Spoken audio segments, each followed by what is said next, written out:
I like the numbers on the door, and I think that's what most fans would prefer. So why would NASCAR want to try and change it? Let's talk about it. The case for leaving the number where it's at is an extremely simple one. It's what the fans want.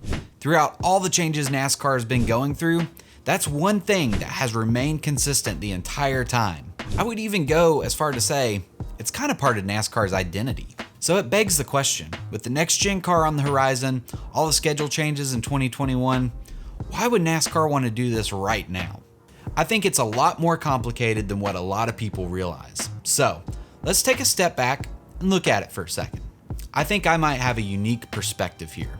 I've worked at a high-end ad agency for the past 6 years, and I've worked with a lot of household brands that you're probably familiar with. I've also gotten to work in the sport of NASCAR. It's been pretty cool.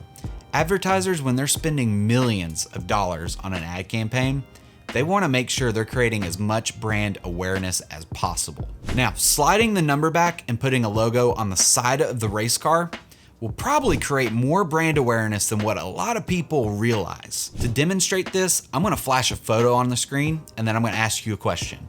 Here it is. What was the first thing you saw in that photo? It was probably the UniFirst logo. In the advertising world, there are a lot of tools at our disposal where we can track people's eye movements when we show them different photos, videos, advertisements, any visual medium. I would bet just about everything that I own that NASCAR and a lot of its major sponsors have already been doing these studies. And I know from personal experience, there's a lot of angles that you can photograph or film a race car where the logos aren't the most legible. You got to think on the hood, you got to be at a very particular angle for that. On the quarter panels, some of the body lines can kind of get in the way sometimes. The side of the race car is a nice flat surface and it's extremely visible to all the fans in the grandstands. And I don't think it's just going to be like a 10% boost in brand awareness. I think it's going to be like 20 to 40%. This means brands are going to be able to get their logo in front of more eyes through different photos. More people in the grandstands are going to be able to see their logo. It's just a more visible part of the race car. And then you got to think about the next gen car. They're putting these ducts on the hood, so like logos will probably have to be a little bit smaller or they're not going to be as legible. And then with the quarter panels, they're going to be a little bit shorter, so there's less space for designers to work with there. So that's all a lot to take in. Personally, what I think should happen is this should be left up to the teams and sponsors. That way, if the teams and sponsors decide that this is the way things need to go in order to sell more sponsorship or keep existing sponsors happy, then NASCAR's not the bad guy for mandating it. Us motorsports fans, we're incredibly nostalgic people, and we like things the way they were. We don't want things to change too rapidly. It makes things a little uncomfortable. Personally, I want to keep the numbers on the door because that's what I like. That's what I grew up seeing. I'm a little bit of a traditionalist in that sense.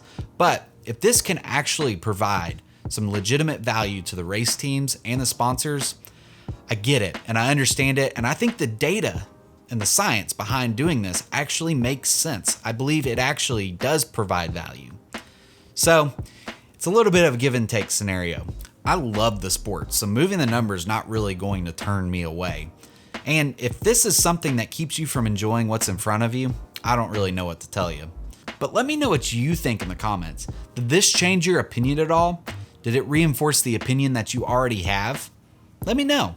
Also, if you haven't already, subscribe to my channel, hit the bell icon so you know when I upload new videos, and you can follow me on Twitter or Instagram. Links for those are in the description below. But until next time, my name's Tyler, this is Tight End Loose Off, and I'll see you later.